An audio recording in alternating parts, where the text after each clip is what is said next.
What could possibly connect an ancient Greek king, a 15th century Parisian bell ringer, and a modern bookseller from Jordan? Well, today we're diving into a really fascinating piece of literary criticism that uncovers a timeless and often forbidden human story, the incredibly complex battle between a parent and a child. The source for our deep dive today is a research paper from 2023. It's titled The Oedipus Complex in Fiction, and it's by Mohammed Ahmed Abu Adel.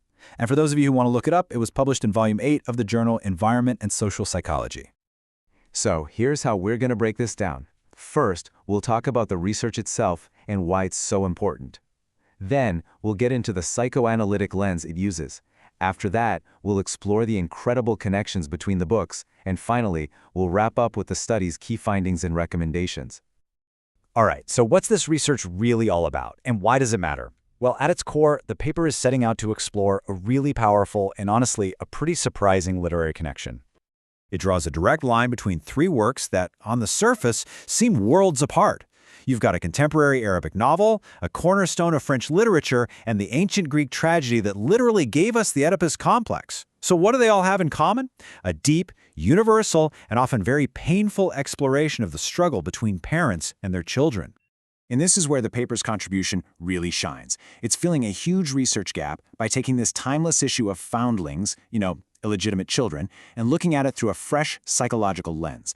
And what this does is reveal not just how universal these conflicts are, but how literature itself becomes this vital conversation between different civilizations across time. Now let's talk about the framework. To really understand what's going on inside these characters, the paper doesn't just look at what they do, it dives deep into their unconscious minds. The author uses what's called a psychoanalytic approach. So this isn't just about what the characters do, but why they do it. This lens is like a key that unlocks the hidden unconscious drives shaping their every move, and ultimately, their fates. Central to this whole thing are Freud's three components of personality. You've got the id, which is our raw, primal instinct.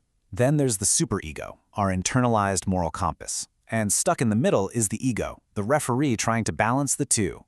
The paper makes the case that all the characters' turmoil comes from the constant raging conflict between these forces inside them. And, of course, at the very heart of the study, the Oedipus complex itself, that primal family drama.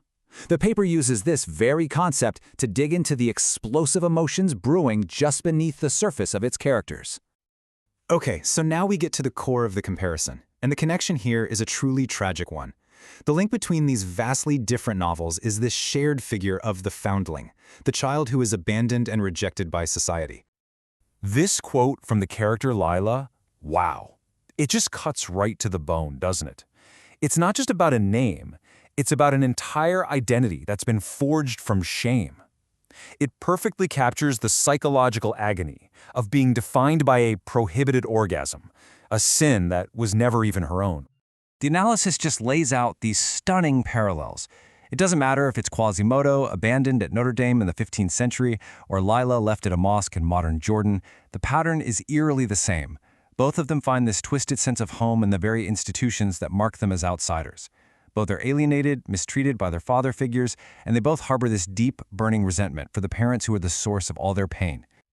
So all of this suffering and resentment, it doesn't just sit there quietly. No, the paper argues it manifests as the violent, contradictory emotions that are at the very core of the Oedipus theory. This is the central paradox that just tortures these characters.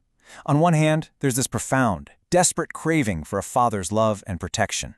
But on the other hand, it's matched by an equally powerful, totally forbidden desire to destroy that same father, to commit patricide as the ultimate act of escape from his cruelty and power. It's a war within themselves. And this is where the novelist Jalal Barjas gets really creative. He gives this inner conflict a literal voice. In The Bookseller's Notebooks, the protagonist, Ibrahim, develops this being inside his belly, a physical manifestation of his unconscious id. And this voice whispers the darkest truths, constantly reminding him that the father he longs for is also his tormentor, his executioner. But for other characters, this impulse isn't symbolic at all. Take Salam, another foundling. She expresses this patricidal rage with just chilling clarity. There's no ambiguity, no metaphor. Her suffering is a direct result of her parents' actions, and her desire for revenge is just as direct. The paper also looks at Yusuf, who is the unacknowledged son of a powerful man. For him, these repressed desires erupt in his dreams. His urge to kill his father is this potent mix of revenge for his own suffering and this desperate need to avenge his mother. And this brings us to a really key nuance in the paper's argument. While this desire to kill the father echoes the classic Oedipus myth, the primary driver here is not sexual jealousy. It is pure, raw revenge for years and years of abuse and abandonment. The Oedipal themes are there, for sure, but they take a back seat to this overwhelming need for retribution. So, after all this analysis, where do we land? Let's take a look at the paper's final findings and what we should really take away from all of this.